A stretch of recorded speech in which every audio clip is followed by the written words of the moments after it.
Okay, good. So let's get started. Very warm welcome, everyone. Thanks for joining JSCM's Climate Change webinar series. This is season 1, episode 2, so to speak. Today we focus on the what. So what are some research areas that supply chain scholars could consider investigating on climate change? And I'm joined by Anne, Lucy, who goes by JJ, and Craig and Dave. Before we hand over to Craig as the moderator of today, Dave will quickly summarize some of the results of the survey that we have conducted last Thursday among the participants. So Dave, the floor is yours. Thanks, Lutz. I'm going to go ahead and share my screen. Hopefully that's popping up for everybody. As Lutz had mentioned, we conducted a short survey at the end of last week's webinar. And what I would like to do is just share some of those results. Before I do that, I just want to remind everybody about the questions that we had posed in the survey. So the first question was, please identify 3 to 5 climate change research topics or questions that could warrant further attention in the supply chain field. We got 43 comments from the participants. Then we asked, what are some research methods or data sources that scholars should consider? And we'll talk a little bit more about that in our webinar next week. And we got 21 comments. And then lastly, we're interested in furthering the conversation. So we don't want to just have the 3 webinars this month. We want to actually continue the conversation beyond the webinar series. So we were looking for suggestions on what we can do as a field to continue the conversation. And we received 19 comments on that question. So what we'll do is focus on the responses to question number 1. And to remind people that the theme of the first webinar was why is climate change an important topic? And what I did is I created 6 buckets or categories, if you will, and then put all those comments into those buckets. And so these were the themes that emerged. One theme was people and social elements. So some of the participants, we had over, I believe, 100 participants that attended the first webinar. And some of the comments were related to social impact, environmental justice, and human rights, impact on labor. The second comment, or category rather, was related to the planet, and people made comments about clean energy, recycling, emissions, and moving from efficiency to sufficiency. The third category related to innovation, and how can we use this as an opportunity to encourage more innovation, including in terms of product innovation, the green economy, and circular economy. Many participants made comments related to supply chain risk and disruptions. So how do we deal with vulnerability and resilience issues as it relates to climate change? The 5th category was human behavior and motivation. So from a big picture, how do we encourage people to embrace change that's coming? How do we deal with change when it comes to managers and how they organize and manage organizations? How do we deal with change in terms of consumer behavior? So a lot of those elements were discussed. And then the final category was supply chain systems and structures. I mean, what's going to happen in terms of how do we manage the supply base? How do we go about reconfiguring supply chains to deal with carbon and environmental impacts? So these were the 6 broad categories of comments that were received. I'll briefly just talk about some of the other bullet points or comments that emerged within each of these categories, and then I'll turn the conversation over to Craig to moderate today's session. So in terms of people and social elements, I mentioned labor issues. There was also some discussion about geopolitics and humanitarian supply chains. In the planet category, there was a discussion about recycling critical materials, reduction of emissions, food waste, and climate change. In the innovation category, bioeconomy-based products, agroecological business models, circular economy, those were the types of comments that were received in that category. Supply chain risk and disruptions.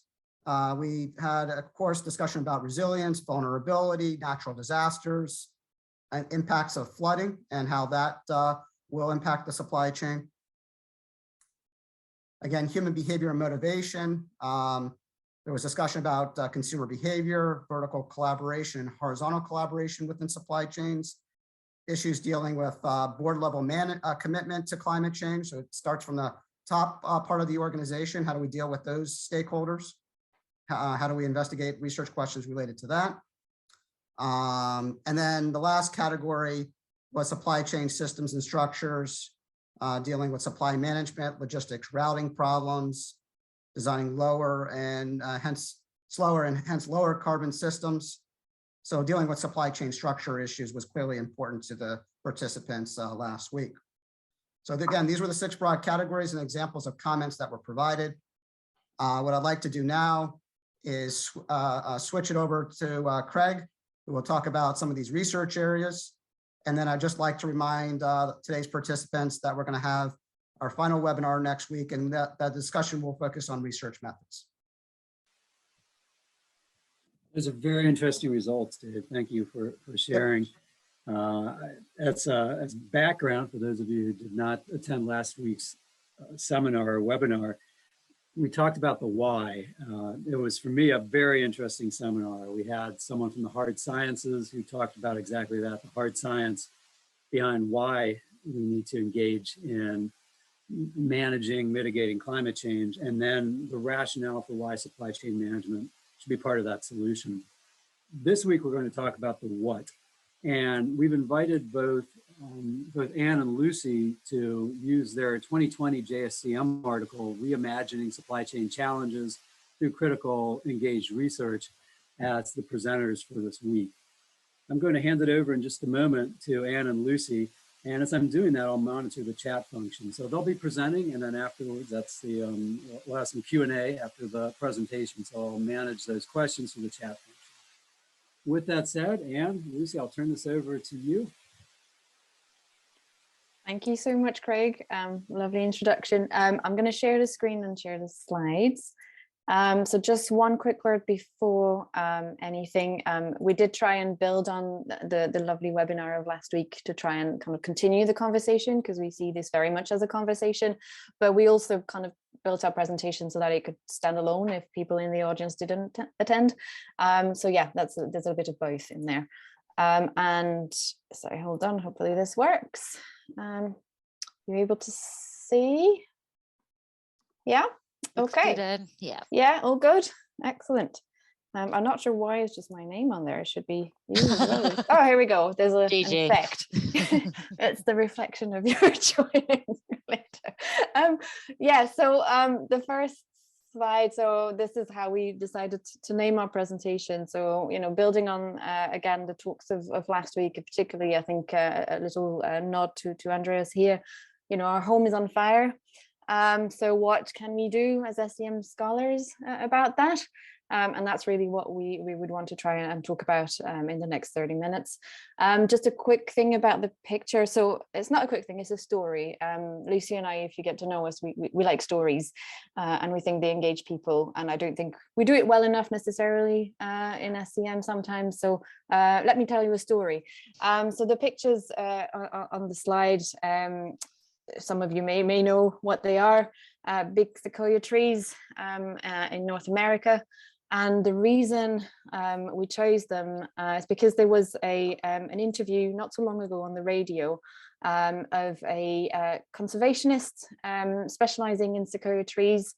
And she was talking about what she had experienced in her lifetime, looking at the climate changing and how we had now destroyed very much you know, a natural heritage that had been standing for thousands of years and had shown resilience in the past, but now we're actually started to destroy it.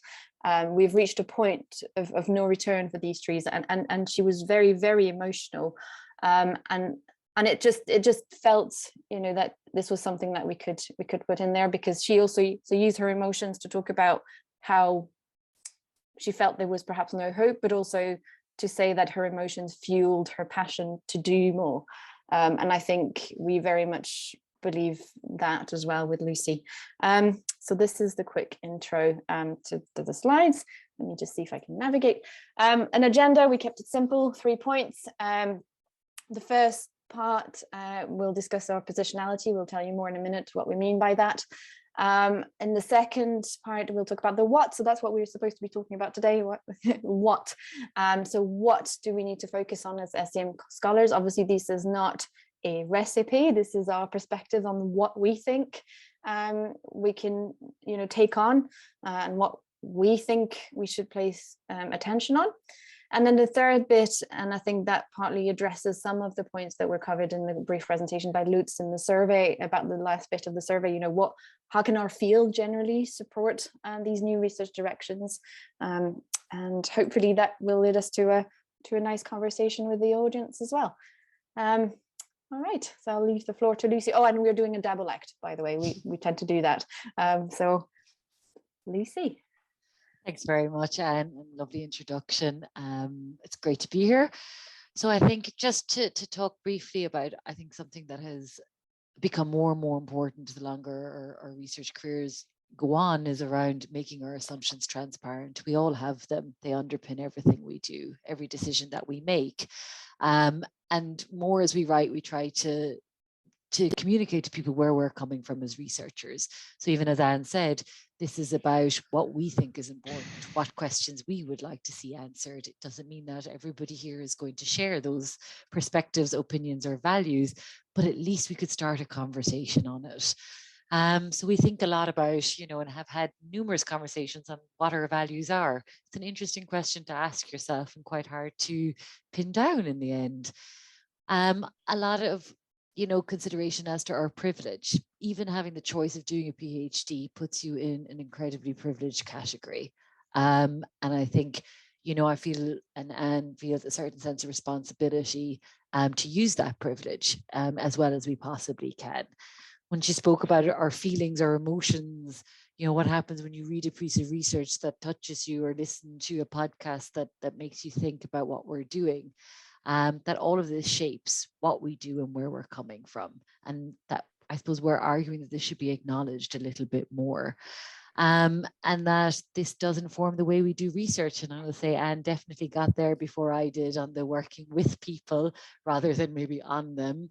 And that, adopting participatory and inclusive methods is definitely a way forward to do research differently, and that you actually have to constantly. Hallo Frau Put, hier ist Maximilian Seibert. Hören Sie mich? Alles gut.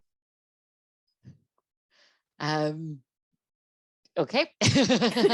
I'm not sure what was said, so I'll just continue on.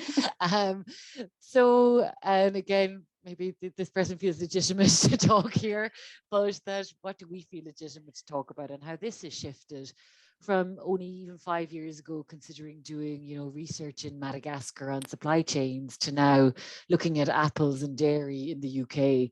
And we're not saying in any way that we can't research internationally, that we shouldn't look at these issues, but that if we do, let's do it inclusively. Let's talk to people who know the context better, who know it in different ways. And that we argue that we should be reflexive as much as we can, that, it is subjective, what we do. Even what we decide to research has a level of subjectivity to it. It must be something that we're interested in or that we think is important. And we're just arguing for a bit more acknowledgement of that and the conversations that brings about. So I'm going to let Anne pick up here. Thanks, Lucy. So following on from that, just exposing our own positionality a little bit further. So we've got a lovely picture on here of geese flying together. This has come up quite recently for us in terms of thinking about our values and this idea of solidarity. So you can see it here in our values, but supporting one another, and there is a part later on where we talk about that broadly for SEM scholarship. So we have decided to present our shared values here. So and again, that informs what we decide to focus on, that informs how we do it. And so that this is essential, I think, when we're trying to talk about the what and perhaps even the how next week. So our shared values are really rooted in the respect for nature, in the belief of solidarity, of fairness, inclusivity, and integrity. And we also acknowledge that we're in a privileged position, and I think Lucy already nodded to that, to be able to attempt to live them Here again, we didn't say to be able to live them, because it's a constant journey, isn't it? To try and be as exercise inclusivity in all you do. It requires constant reflection. And we also challenge ourselves, and we also have fun in the process. So this is a bit about us, and we thought it was important, because we always say that we need to make these things explicit, transparent. So let's just walk the talk a little bit. So the what's to focus on as SEM scholars. So we decided to group these what's into sort of 4 kind of broad kind of themes or topics that we're going to discuss in turn. So the first one is looking back as well as looking ahead. And in this one, we really want to sort of, say that, that it's really, really important that we consider how we got to where we are, as much as we try to kind of look ahead and see what the solutions might be. And that means, we have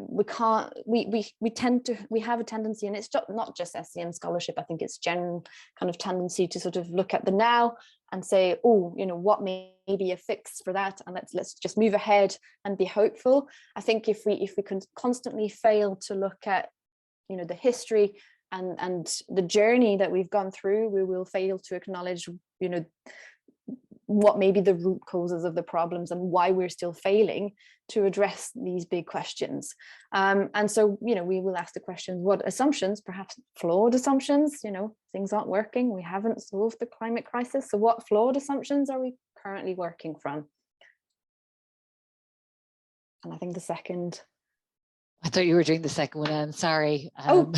Sorry. Okay, sorry, mismatch. So again, I suppose more around the idea of engaging with the research problems because they matter, that this is something that is important to you, important to society, and that while we believe theory is important and helpful and useful, we don't want that or the metrics that we are so involved in to drive our agendas. Can we do more? Can we think more expansively than that? And I think, that the paper that Craig referred to talks a lot about that idea of critical engaged theorizing and what that has to offer, and that we want to ask different questions. And we'll give examples of this, and to mobilize different concepts and notions from beyond our own discipline, and I suppose beyond what we traditionally see in the supply chain field as well. And that I'm going to cover 3 as well. Yeah, go for it. Yeah, sorry, my bad. No, that's we fine. had agreed something, and then that we want to think and work at multiple levels. So there's more, I suppose, to look at than maybe the organizational level that we often engage with. There are marginalized people, there are marginalized issues, and that we're very much arguing that this is an interconnected system. And I think that's what's come across last week as well, that we can't just silo it, we can't disconnect, we're not operating in a vacuum here. So taking maybe one issue, how does this look at all of the different levels? What does a decision that is made politically, how does that manifest in terms of maybe animal labor? And that we see the connections between all of these levels here. And then finally, the 4th point we wanted to make was around sort of breaking silos and celebrating solidarity. So trying to meaningfully work with other disciplines. And by other disciplines, we're really kind of talking about broadly here. So not just the ones that may feel familiar. Perhaps, perhaps many of us have already engaged with other disciplines. I don't know, but I know from experience that, we may have closer ties, let's say, with engineers, but we're saying here we need more. So I think last week already was an example of trying to bring in someone who would try and help us kind of move on that journey. So to address but develop also research questions and see how we can do things better. We can't do it on our own. It's a collective endeavor.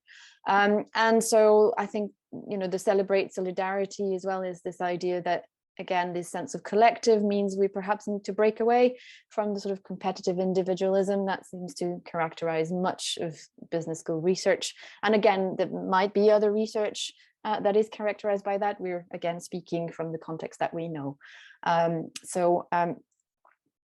We will unpack each of these in the rest of the presentation, and I will let Lucy do number one because that's the one we had agreed. So let's remark back. It's all good. So I think sorry. these maps kind of highlight, if you can, oh yeah, perfect.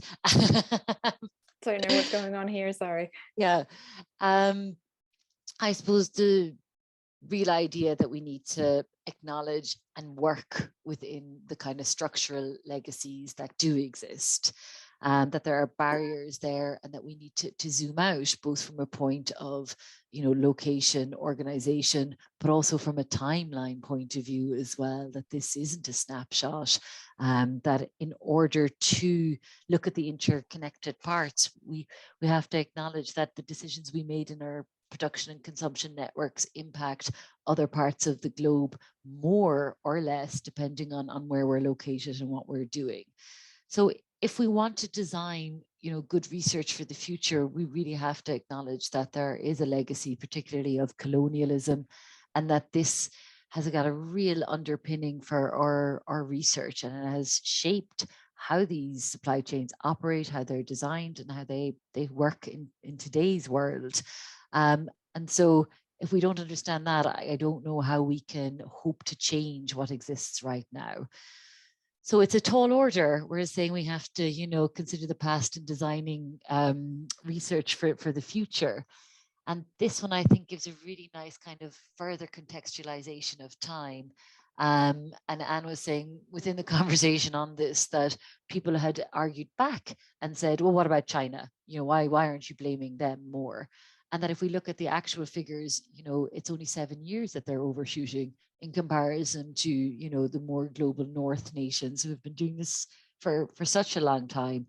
So if we don't take this long-term orientation, both of the past and as we would like to move forward, then we're really missing so much of those underlying assumptions that Anne mentioned, the kind of, you know, orthodox economics, the Western ideologies on which we based it, this idea of it's a kind of a stagnant thinking that, oh, we can use the research methods or metrics or questions that were good in the 90s or the 80s in a context that is now significantly different than what it was then, and that our economic systems are not changing in line with our need to solve these climate change issues. So I think on the next slide, we'll talk about one of the ways we can consider addressing this. And I think the idea of the social imaginary as a concept is a little hard to grapple with, but really it's just the idea that it can enable us to have the ability to create new ways of doing, that we as a collective, as a society can imagine differently, that we are enough to do that. And this is what Castor Diadis puts forth in his writings. And that if we imagine differently together, we could actually, you know, move towards a different society. And that this is really speaks to the argument of solidarity as well. This has to be a kind of a together. We can't do it alone, and we wouldn't even know how to. There are so many different moving parts, and that we can move beyond the kind of traditional perspectives by, I suppose, mobilizing this concept of what could be different. How can we look ahead? How can we imagine better? And that this is one of the kind of concepts that underpins what we think will allow us to do that. So in the final slide, I think, of this part, it's really quite hopeful, or I certainly feel hopeful that as a collective, we can do it. We have achieved a lot of society already. I mean, look at, you know, the reduction in child mortality rates. We've eradicated certain illnesses. We are more literate than we have ever been. And we can do better and we can do more. I just don't think we can do it on our own. So if we're limited by our individual imaginations, you know, we are enabled by our collective ones. Thanks, Lucy. This is, yeah, so I think this leads on quite well to the second point, which is, we can't do it alone, but we also need to make sure that we engage with research problems because they matter. I think this is one of the things that, the reimagining bit and the point about, looking back and looking ahead is like what matters, in light of this crisis that we're in. What is it that needs to happen? And I think, what we're trying to say here is that if we engage with, a reflexive approach to shaping our research agenda, perhaps then we reach a point where we can identify these, research challenges, problems, or research questions that will eventually make a difference. So, we're kind of showing some of the questions that we adapted from Flyvberg's work on frenetic.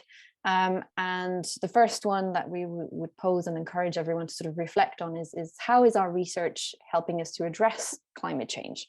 Simple question phrase, but really when you start, unpacking that, this is, it raises a whole raft of other questions. Is our research good for the environment and humanity? And if yes, so what? And if no, so what? And does our research privilege a short-term or a long-term sustainable orientation? What is the time dimension of our research? And again, that resonates with some of the points we made earlier about understanding legacy as well as looking ahead. I think the second point is also as important as who is our research serving, right? Beyond our own careers, and I think that's the bit that we were real challenge at the end about this solidarity and moving away from that and engaging in more collective efforts. Who is the research serving? So is this desirable? Is this what we want to do?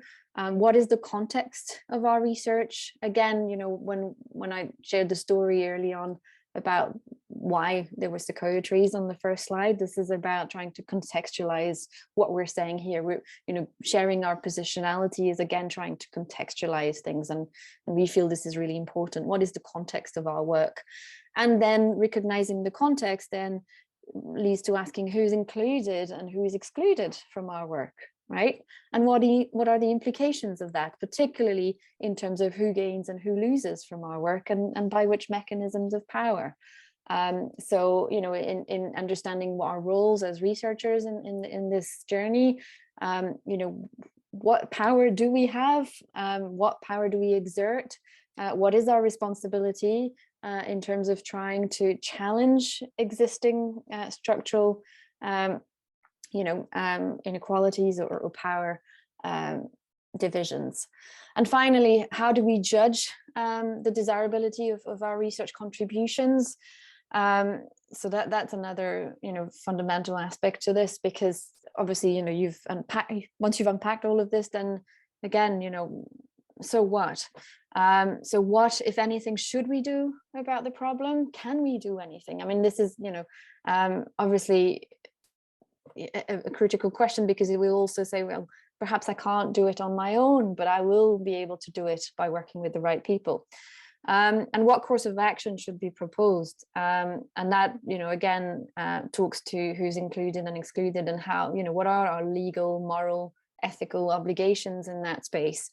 And finally, again, who benefits, right? Are there better outcomes for the majority than minorities or marginalized parties? And therefore, what needs to happen? And that talks again back to the maps that we had in the previous point, thinking about the legacy of how we've organized our, political economic systems in line with colonial history and the impact that has had. So, we need to engage with these questions and reflect as researchers. We also need to ask different questions. I think that's the conclusion that we reach when we start asking these questions, is that perhaps we need to start asking different questions. We need to start mobilizing different concepts from other disciplines, because so far, what we've done has not made a difference really, or if it has, it's really insignificant given the, the urgency of the situation. So I think there is a point where we need to sort of admit that. And yeah, it's perhaps, putting ourselves in question, and it's perhaps uncomfortable, but these things need to be asked. So if we're to make our research in the space that we're in more inclusive, for example, we need to involve these traditionally marginalized or silenced or silent voices, right? And when you start doing that, then you can pose interesting questions in relation to the climate crisis. What does addressing climate change mean from these perspectives, right? If we stop asking the questions to the same usual suspects in our research, what else do we learn about how we can do things differently, right? Asking these actors how they currently experience climate change and how are they impacted by policies and practices, right? So that will also help us move things forward. What are the most central concerns for them? Again, this is part of this kind of idea of, collaborative kind of research and engaged research, which our paper talked about, working from the concerns of those who are most affected is probably a better way to start making a difference than, make up these concerns in our own little offices, right? And what alternative visions about global supply chains would support, their emancipation or would improve their situation? Because clearly we say alternative visions here because the current dominant visions are, not kind of doing that. And how would we co-design then an equitable supply chain and involve those parties around the table, bring people together to do this? And how would you do this in practice when you acknowledge the existing power disparities? And again, this is also acknowledging our own power in the process and the power disparities that shape our global supply chains. And when we think about the things that concern the people that we work with, a lot of the work that Lucy and I do is related to food and farming. And particularly in recent years, we've worked quite closely with farmers in the UK. So again, quite a shift from, kind of moving towards more kind of a localized kind of approach to research and researching things that are close to home. These are snapshots from the Twitter account from Richard Bramley. So Richard is a farmer from North Yorkshire, and he grows potatoes for a large multinational company, but he also grows other crops. He's an organic farmer. He's now, if you're not familiar with the UK context, where he's the environment representative for the National Farmers Union in the UK. And so he talks about his experience of extreme weather events and flooding in particular. So as you can see in these pictures, and the fact that this is an urgent thing, but it's been around for so long, right? These concerns have been made, these points have been brought to the table, but nothing's changing. So, what is our responsibility again if we are kind of serious about making a difference in terms of the climate crisis? How do we then, take these concerns forward and work with people like Richard to try and make a difference? And, in thinking about solutions moving forward, one theme that has crept up in our research has been this emphasis on technology. And, again, in rethinking our relationship with the natural environment, it raises lots of questions about how we organize ourselves in terms of our production consumption systems to live within the ecological limits. It raises questions about models of organizing, but it also raises questions about the future and the place of technology within it. And technology is something that we keep coming up against in a lot of the spheres, and particularly food and farming, because there is a big drive to have technology take center stage in the solutions that are put forward. So what we're saying is that perhaps the ways that technology is put forward at the moment are not necessarily challenging the status quo, and if anything, they're probably rooted in the same flawed assumptions that we are saying we need to challenge, right? So how can we, as a collective, as individuals in society, move away from our current sort of a pathetic approach to the future and the place of technology within it? We seem to kind of be reassured by this idea that technology will save us. I think it does provide reassurance. We need reassurance because it's a crisis, right?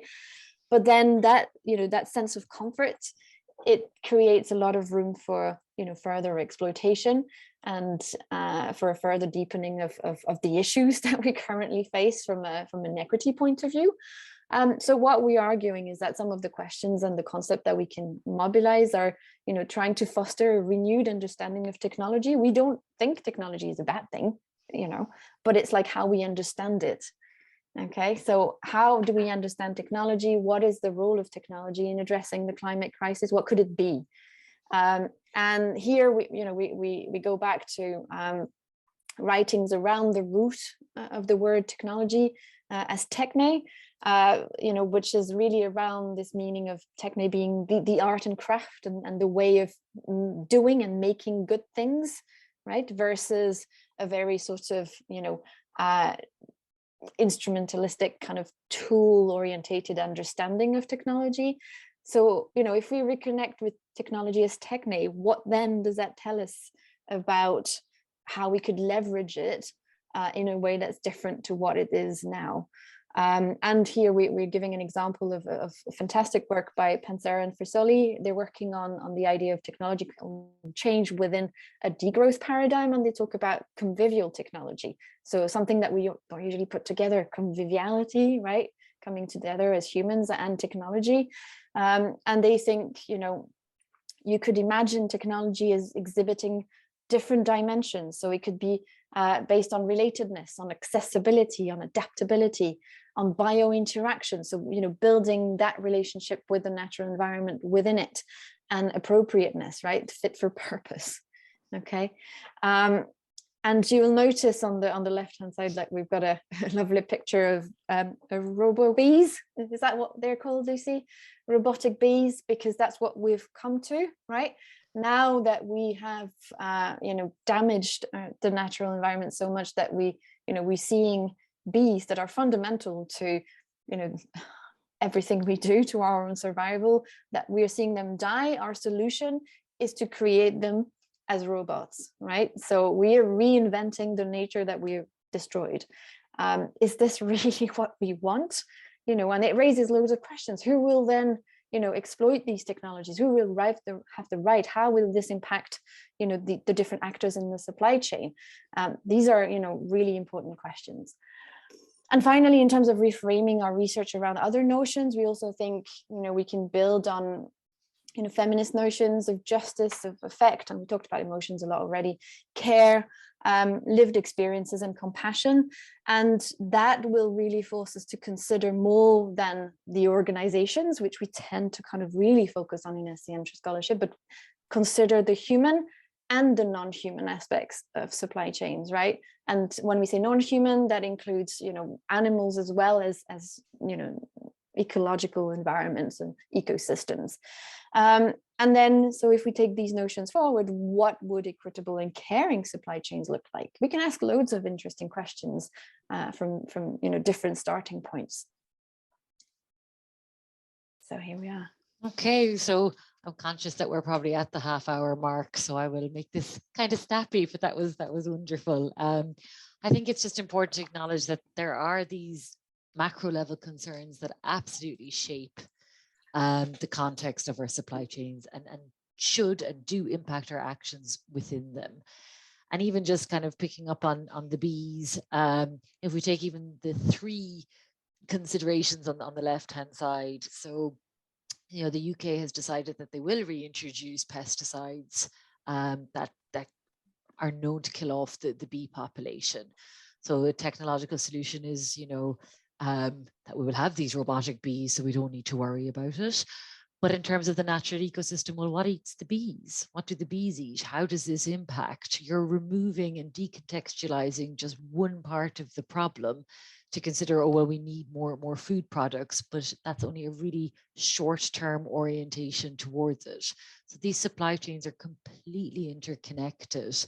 And we have to take an ecosystem perspective on how we research them. So just taking something as small as a bee, we can see how much it works at multiple levels. They certainly don't have any voices. And I think that the farmers in the field are noticing the impacts of their loss. And so on the next slide, we think about where we have been really.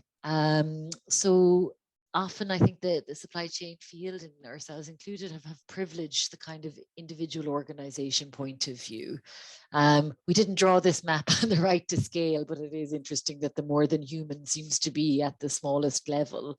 But that, what we really need to do is expand into all of these levels and to understand that they run across each other. And that the image on the left is from a piece of research that Anne and I did with a group of, small farmers, as in 120 head kind of farmers, about what they saw as their kind of role and what did sustainable farming look like. And you can see they acknowledge the ecosystem of it. It doesn't look like an organization or a business as we would imagine it. It doesn't even really look like the supply chains that we're used to. But their big query was that they didn't have the time to engage with all of the other levels, and they felt impacted on by them, by climate change, and particularly by the political economy, that they felt that the agendas that were coming down from the government were mismatched, unfit for purpose, but also they just didn't have any voice in shaping these agendas. So we need to operate at more than the individual organization level. We need to question the very meaning of, well, what is an organization? Who is it for? Who is it of? And that when we speak with, I suppose, our research partners, it's acknowledging what their experience of all of this has been. And I think it was quite devastating to listen to their feeling of disempowerment, and that they had no control over where the future of farming was going, even though they were the people, engaged in the very work that we were talking about. So I think, have I got another slide? No, I think that's the final topic. I think I'll keep it, there's only one slide for this one, so I'll keep it quite brief. So I think that opens up also nicely in terms of considering, so then who do we work with as supply chain scholars to try and sort of reimagine these supply chains, perhaps based on different values than the ones that are that have been driving the way that they organize now. So we've put one of these kind of tentative question in the middle here, and we see lots of different connections with lots of different disciplines, and particularly here we've put emphasis on the humanities as well as the social sciences. Obviously, we acknowledge that there will be connections with bioscience, climate science, engineering, but here we just wanted to kind of put forth these disciplines that tend to not be our traditional partners on this journey.